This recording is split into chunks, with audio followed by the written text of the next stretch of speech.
Hello guys, क्या हाल चाल। आज के वीडियो में हम समझने वाले हैं कि मेंटल हेल्थ और माइंड को हील इंडियन साइकोलॉजी के थ्रू कैसे किया जाता है।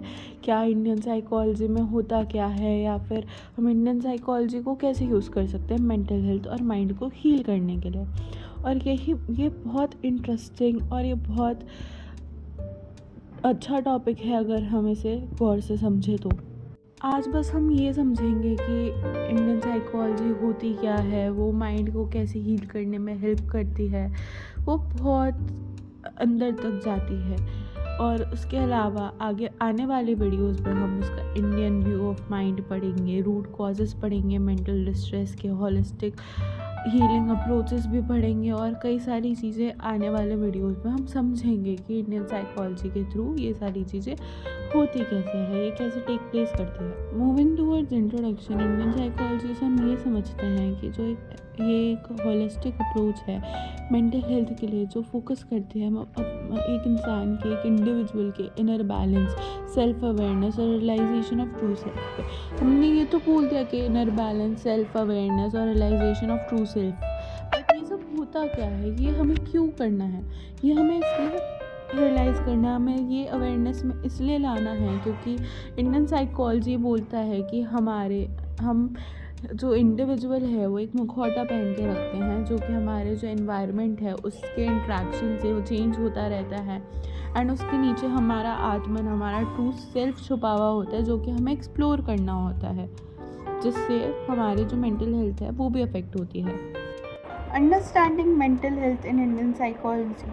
जहाँ मॉडर्न मेंटल हेल्थ को सिर्फ एक स्ट्रेस या डिप्रेशन से जोड़ा जाता है, यहाँ इंडियन साइकोलॉजी इसको और गहरा मानती है। ये कहती है कि हमारी मेंटल हेल्थ तभी अच्छी हो सकती है जब हमारा मानस यानी कि माइंड, बुद्धि यानी कि इंटेलेक्ट और आत्मन यानी कि हमारा ट्रू सेल्फ, इन तीनों के बीच में एक बैलेंस हो। यानी सिर्फ सोचना या फील करना नहीं, बल्कि अपने अंदर के असली पहचान को समझना भी ज़रूरी है। Root causes of mental distress. चलिए अब हम समझते हैं कि इंडियन साइकोलॉजी के हिसाब से मेंटल डिस्ट्रेस यानी कि दिमाग की परेशानी होती क्यों। सबसे पहले अविद्या, यानी अपनी असली सेल्फ को ना समझना। जब हम सिर्फ अपने थॉट्स या इमोशंस या रोल्स जैसे स्टूडेंट, फ्रेंड्स, डॉटर्स को ही अपनी आइडेंटिटी समझ लेते हैं, तब कंफ्यूजन, इनसिक्योरिटी और एंग्जाइटी बढ़ने लगती है।